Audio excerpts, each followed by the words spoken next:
અમદાવાદ અને સુરતના બધા લોકો હવે ઉધિયા જલેબીમાંથી નવરા પડ્યા હશે.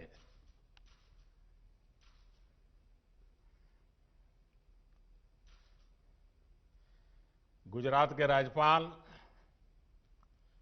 श्री आचार्य देवव्रत जी,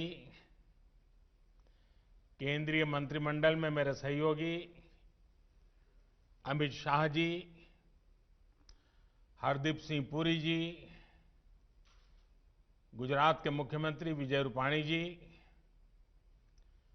गुजरात सरकार के मंत्रीगण,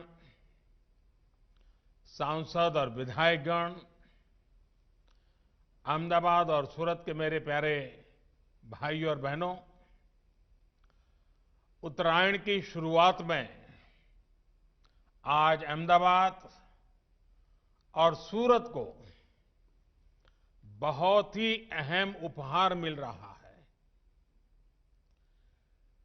देश के दो बड़े व्यापारिक केंद्रों अहमदाबाद और सूरत में मेट्रो इन शहरों में कनेक्टिविटी को और मजबूत करने का काम करेगी. कल ही केवड़िया के लिए नए रेल मार्ग और नई ट्रेनों की शुरुआत हुई है. अहमदाबाद से भी आधुनिक जनशताब्दी एक्सप्रेस अब केवड़िया तक जाएगी. इस शुभारंभ के लिए मैं गुजरात के लोगों को बहुत बहुत शुभकामनाएं देता हूं, बधाई देता हूं. भाइयों बहनों, आज 17,000 करोड़ रुपए से ज्यादा के इंफ्रास्ट्रक्चर का काम शुरू हो रहा है. 17,000 करोड़ रुपए. ये दिखाता है कि कोरोना के इस काल में भी नए इंफ्रास्ट्रक्चर के निर्माण को लेकर देश के प्रयास लगातार बढ़ रहे हैं.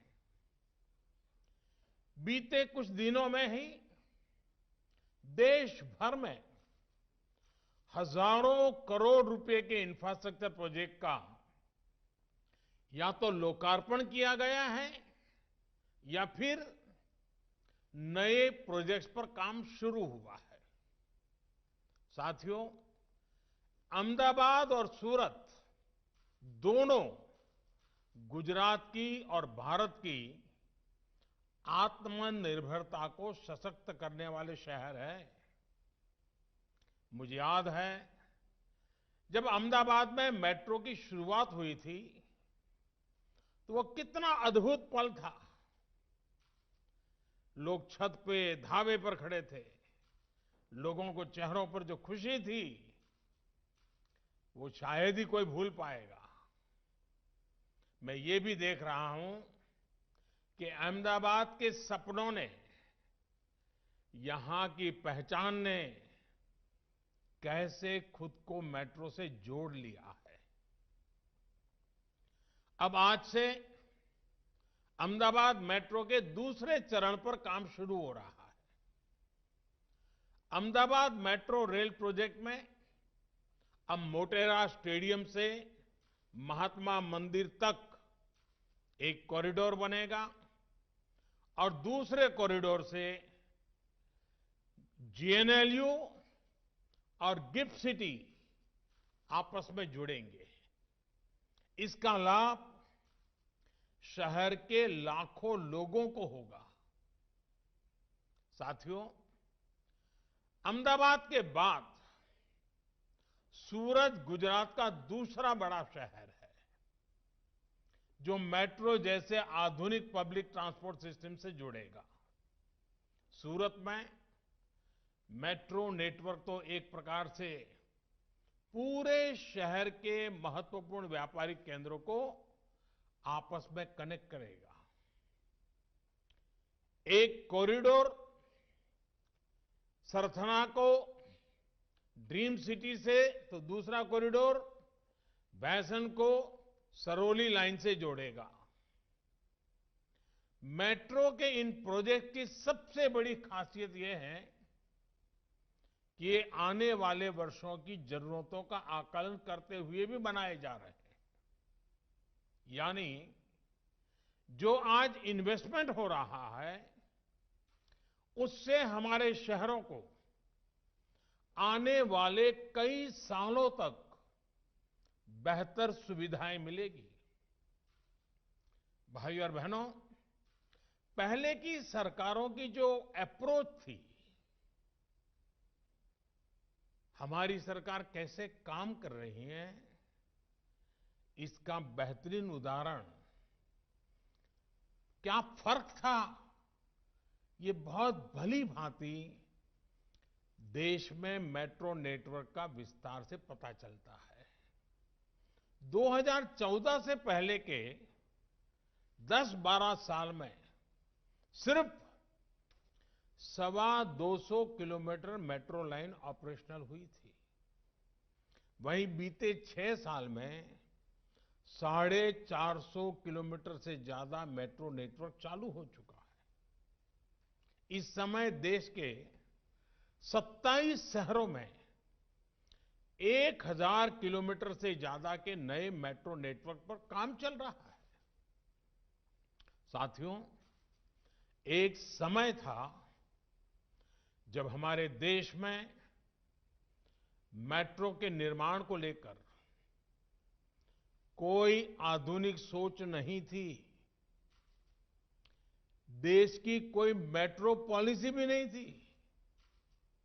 नतीजा ये हुआ कि अलग अलग शहरों में अलग अलग तरह की मेट्रो, अलग अलग तकनीक और व्यवस्था वाली मेट्रो बनने लगी।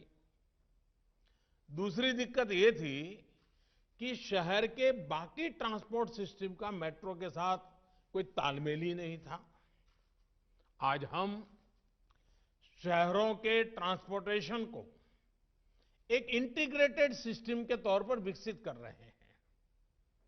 यानी बस, मेट्रो, रेल सब अपने अपने हिसाब से नहीं दौड़े, बल्कि एक सामूहिक व्यवस्था के तौर पर काम करें, एक दूसरे को पूरक बने। यहां अहमदाबाद मेट्रो में ही जो नेशनल कॉमन मोबिलिटी कार्ड, जब मैं वहां आया था, लॉन्च हुआ था, वो भविष्य में इस इंटीग्रेशन में और मदद करने जा रहा है। साथियों, हमारे शहरों की आज की क्या जरूरत है और आने वाले 10-12 सालों में क्या जरूरत होगी, इस विजन को लेकर हमने काम शुरू किया। अब जैसे सूरत और गांधीनगर को ही ले लीजिए। 2 दशक पहले सूरत की चर्चा इसके विकास से भी ज्यादा प्लेग जैसी महामारी के लिए होती थी। लेकिन सूरत वासियों में सभी को गला लगाने का जो स्वाभाविक गुण है, उसने स्थितियों को बदलना शुरू कर दिया। हमने हर उद्यम को गले लगाने वाली सूरत स्पिरिट, ये सूरत स्पिरिट पे बल दिया। आज सूरत आबादी के लिहाज से एक तरफ देश का 8वां बड़ा शहर है, लेकिन दुनिया का 4था सबसे तेजी से विकसित होता शहर भी है। दुनिया के हर 10 हीरो में से 9 सूरत में तरासे जाते हैं। आज देश में कुल मैन मेड फैब्रिक का 40% और मैन मेड फाइबर का करीब 30% प्रोडक्शन हमारे सूरत में होता है। आज सूरत देश का दूसरा सबसे स्वच्छ शहर है। भाइयों और बहनों, ये सब कुछ एक बेहतर प्लानिंग और संपूर्णता की सोच के साथ संभव हो पाया है। पहले सूरत में करीब 20% आबादी झुग्गियों में रहती थी। अब गरीबों को पक्के घर मिलने से ये घट करके 6% रह गई है। शहर को भीड़भाड़ से मुक्त करने के लिए बेहतर ट्रैफिक मैनेजमेंट से लेकर अनेक दूसरे कदम उठाए। आज सूरत में 100 से ज्यादा पुल हैं, जिनमें से 80 से ज्यादा बीते 20 सालों में बनाए गए हैं और 8 पुलों का निर्माण जारी भी है। इसी तरह सीवेज ट्रीटमेंट प्लांट्स, इसकी कैपेसिटी बढ़ाई गई। आज सूरत में करीब 1 दर्जन सीवेज ट्रीटमेंट प्लांट्स हैं। सीवेज ट्रीटमेंट से ही सूरत को आज करीब 100 करोड़ रुपए की आय प्राप्त हो रही है। बीते सालों में सूरत में बेहतरीन आधुनिक अस्पतालों का निर्माण किया गया। इन सभी प्रयासों से सूरत में ईज ऑफ लिविंग बेहतर हुई। आज हम देखते हैं कि सूरत एक भारत श्रेष्ठ भारत का कितना बेहतर उदाहरण है। यहां में पूर्वांचल, ओडिशा, झारखंड, पश्चिम बंगाल, नॉर्थ ईस्ट, देश के कोने कोने से अपना भाग्य चमकाने के लिए आए हुए लोग, हमारे उद्यमी लोग, शिस्त और समर्पण के साथ लगे हुए लोग, एक प्रकार से जीता जागता सपनों से भरा हुआ लघु भारत सूरत की धरती पे पनपा है। ये सभी साथी मिलकर सूरत के विकास को नई बुलंदी देने के लिए काम कर रहे हैं। साथियों, इसी तरह गांधीनगर पहले की उसकी पहचान क्या होती थी? ये शहर सरकारी नौकरी करने वालों का, रिटायर्ड लोगों का एक प्रकार से ढीला ढाला सुस्त ऐसा एक क्षेत्र बन गया था। उसको शहर ही नहीं कह सकते। लेकिन पिछले कुछ सालों में हमने गांधीनगर की इस छवि को तेजी से बदलते हुए देखा है। अब जहां कहीं भी जाएंगे, गांधीनगर में आपको युवा दिखेंगे, नौजवान दिखेंगे, सपनों का अंबार दिखेगा। आज गांधीनगर की पहचान है IIT Gandhinagar, Gujarat national law university, national forensic science university, Raksha Shakti university, NIFT. आज गांधीनगर की पहचान है Pandit Deendayal petroleum university, Indian institute of teachers education, Dhirubhai Ambani institute of information and communication technology, national institute of design, बाइसेक्ट। अनगिनत मैं कह सकता हूं। इतने कम समय में भारत का भाग्य गढ़ने वाले लोगों का गणना निर्माण कार्य गांधीनगर की धरती पे हो रहा है। इन संस्थानों से केवल शिक्षा के क्षेत्र में परिवर्तन नहीं आया, बल्कि इन संस्थानों के साथ साथ कंपनियों के कैंपस भी यहां आना शुरू हुए। गांधीनगर में युवाओं के लिए रोजगार के अवसर बढ़े। इसी तरह गांधीनगर में महात्मा मंदिर कॉन्फ्रेंस टूरिज्म को भी बढ़ा रहा है। अब प्रोफेशनल्स, डिप्लोमेट्स, थिंकर्स और लीडर्स यहां आते हैं, कॉन्फ्रेंस करते हैं। इससे शहर को एक नई पहचान भी मिली है और एक नई दिशा भी मिली है।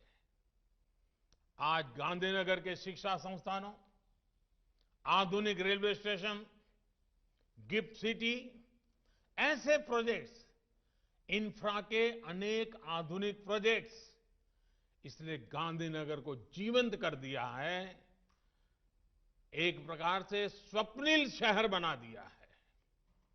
साथियों, गांधीनगर के साथ ही अहमदाबाद में ही ऐसी अनेकों परियोजनाएं हैं जो आज शहर की पहचान बन चुकी है। साबरमती रिवर फ्रंट हो, कांकरिया लेक फ्रंट हो, वाटर एरोड्राम हो, बस रैपिड ट्रांजिट सिस्टम हो, मोटेरा में विश्व का सबसे बड़ा स्टेडियम हो, सरखेज का 6 लेन गांधीनगर हाईवे हो, अनेकों अनेक प्रोजेक्ट्स बीते वर्षों में बने हैं। एक प्रकार से अहमदाबाद की पौराणिकता को बनाए रखते हुए शहर की आधुनिकता का आवरण पहनाया जा रहा है। अहमदाबाद को भारत का पहला वर्ल्ड हेरिटेज सिटी घोषित किया गया है। अब अहमदाबाद के पास धौलेरा में नया एयरपोर्ट भी बनने वाला है। इस एयरपोर्ट को अहमदाबाद से कनेक्ट करने के लिए अहमदाबाद धौलेरा मोनोरेल को भी हाल में स्वीकृति दी जा चुकी है। इसी तरह अहमदाबाद और सूरत को देश की आर्थिक राजधानी मुंबई से जोड़ने वाली बुलेट ट्रेन पर भी काम की प्रगति पर है। साथियों, गुजरात के शहरों के साथ साथ ग्रामीण विकास में भी बीते सालों में अभूतपूर्व विकास हुआ है। विशेष रूप से गांवों में सड़क, बिजली, पानी की स्थिति में कैसे बीते 2 दशकों में सुधार आया है, वो गुजरात की विकास यात्रा का बहुत अहम अध्याय है। आज गुजरात के हर गांव में ऑल वेदर रोड कनेक्टिविटी है। जनजातीय क्षेत्रों के गांवों में भी बेहतर सड़कें हैं। साथियों, हम में से अधिकांश ने वो दौर देखा है जब गुजरात के गांवों तक ट्रेन और टैंकरों से पानी पहुंचाना पड़ता था। आज गुजरात के हर गांव तक पानी पहुंच चुका है। इतना ही नहीं, अब करीब 80% घरों में नल से जल पहुंच रहा है। जल जीवन मिशन के तहत राज्य में 10 लाख नए पानी के कनेक्शन दिए गए हैं। बहुत जल्द गुजरात के हर घर तक नल से जल पहुंचने वाला है। साथियों, सिर्फ पीने का पानी ही नहीं, बल्कि सिंचाई के लिए भी आज गुजरात के उन क्षेत्रों तक पानी पहुंचा है जहां कभी सिंचाई की सुविधा असंभव मानी जाती थी। सपने में भी कोई सोचता नहीं था। सरदार सरोवर डैम हो, सौनी योजना हो, वाटर ग्रिड्स का नेटवर्क हो, गुजरात के सूखाग्रस्त क्षेत्रों को हरित करने के लिए बहुत व्यापक काम किया गया है। मां नर्मदा का पानी अब सैकड़ों किलोमीटर दूर कच्छ तक पहुंच रहा है। माइक्रो इरिगेशन के मामले में भी गुजरात देश के अग्रणी राज्यों में शामिल है। भाइयों और बहनों, गुजरात में कभी बिजली की भी भारी समस्या रहती थी। गांवों में तो और संकट भीषण था। आज गुजरात में पर्याप्त बिजली भी है और सौर ऊर्जा के निर्माण में देश का अग्रणी राज्य भी है। कुछ दिन पहले ही कच्छ में दुनिया के सबसे बड़े रिन्यूएबल एनर्जी के प्लांट के लिए काम शुरू हुआ है, जिसमें सोलार भी है, विंड भी है। आज किसानों तक सर्वोच्च योजना के तहत सिंचाई के लिए अलग से बिजली देने वाला गुजरात पहला राज्य बन रहा है। आरोग्य के क्षेत्र में गुजरात ने गांव-गांव में स्वास्थ्य सेवाओं को निरंतर सशक्त किया है। बीते 6 सालों में देश में स्वास्थ्य सेवा से जुड़ी योजनाएं शुरू हुई है, उनका भी लाभ गुजरात को बहुत व्यापक रूप से मिल रहा है। आयुष्मान भारत योजना के तहत गुजरात के 21 लाख लोगों को मुफ्त इलाज मिला है। सस्ती दवाइयां देने वाले 525 से ज्यादा जन औषधि केंद्र आज गुजरात में कार्यरत है। इसमें से लगभग 100 करोड़ रुपए की बचत गुजरात के सामान्य परिवार, खास करके मध्यम वर्ग, निम्न मध्यम वर्ग के परिवार, अगर उनके घर में बीमारी है तो सिर्फ इसके कारण 100 करोड़ रुपए जैसी रकम उनके जेब में बची है। ग्रामीण गरीबों को सस्ते घर दिलवाने में भी गुजरात तेजी से आगे बढ़ रहा है। पीएम आवास योजना ग्रामीण के तहत गुजरात के गांवों में 2.5 लाख से ज्यादा घर बनाए गए हैं।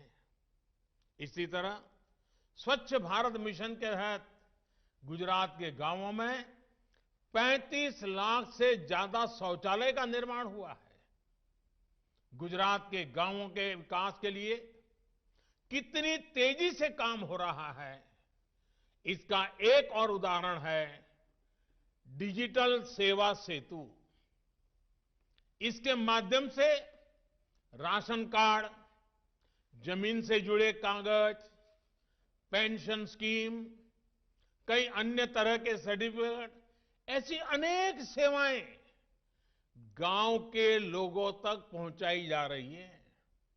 ये सेतु पिछले साल अक्टूबर में ही लॉन्च किया गया था, यानी 4-5 महीने पहले, और मुझे बताया गया है कि जल्दी ही ये डिजिटल सेतु 8,000 गांवों तक पहुंचने वाला है। इसके माध्यम से 50 से अधिक सरकारी सेवाएं गांवों के लोगों को तक सीधी पहुंचेगी।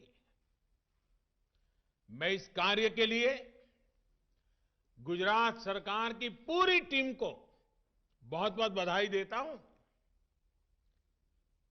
साथियों, आज भारत आत्मविश्वास के साथ फैसले ले रहा है, उन पर तेजी से अमल भी कर रहा है। आज भारत सिर्फ बड़ा ही नहीं कर रहा है, आज भारत बेहतर भी कर रहा है।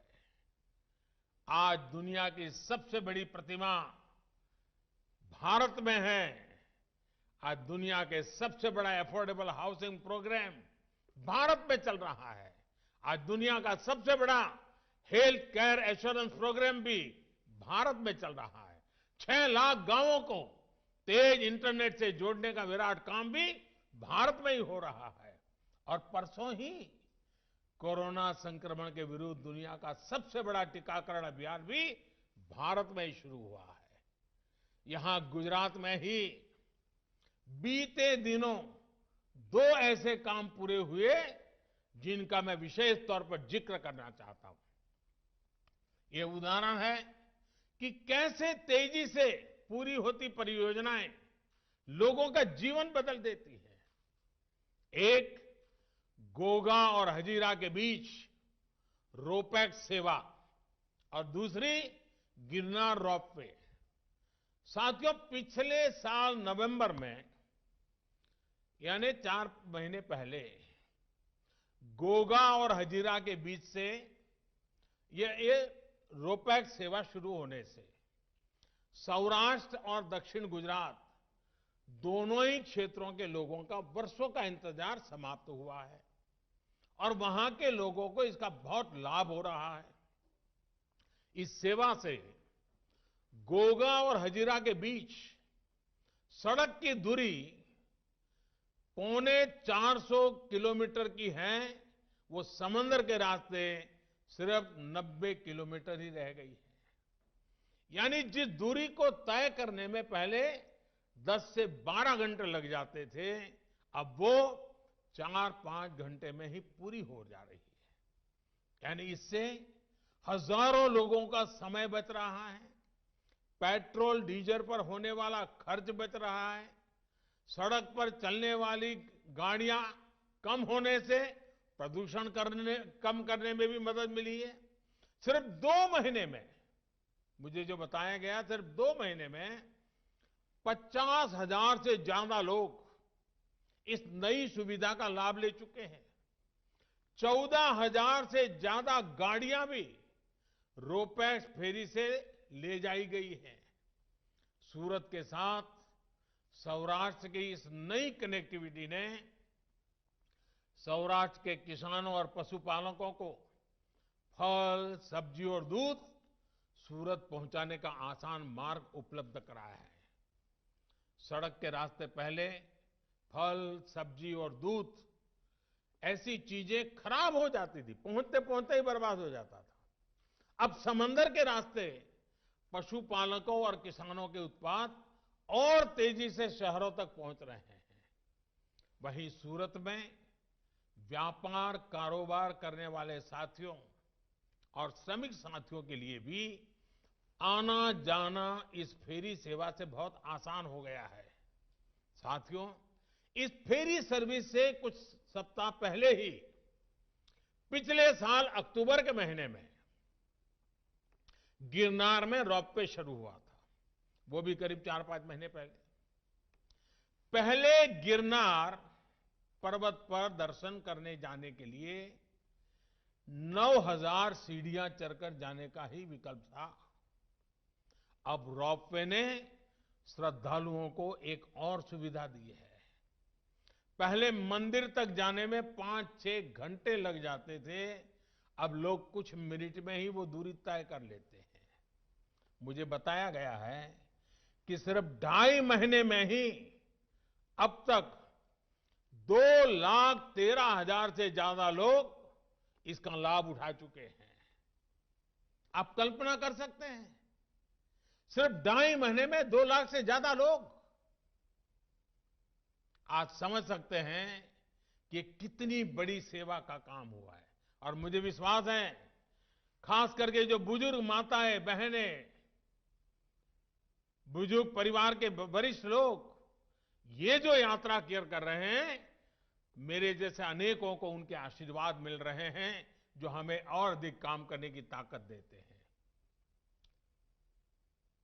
भाई और बहनों, नए भारत का लक्ष्य लोगों की आवश्यकताओं को समझते हुए, आकांक्षाओं को समझते हुए, तेज गति से काम करते हुए प्राप्त किया जा सकता है। इसी दिशा एक और प्रयास है जिसकी लोगों में उतनी चर्चा नहीं होती जितनी होनी चाहिए। ये प्रयास है केंद्रीय स्तर पर प्रगति नाम से बनाई गई व्यवस्था।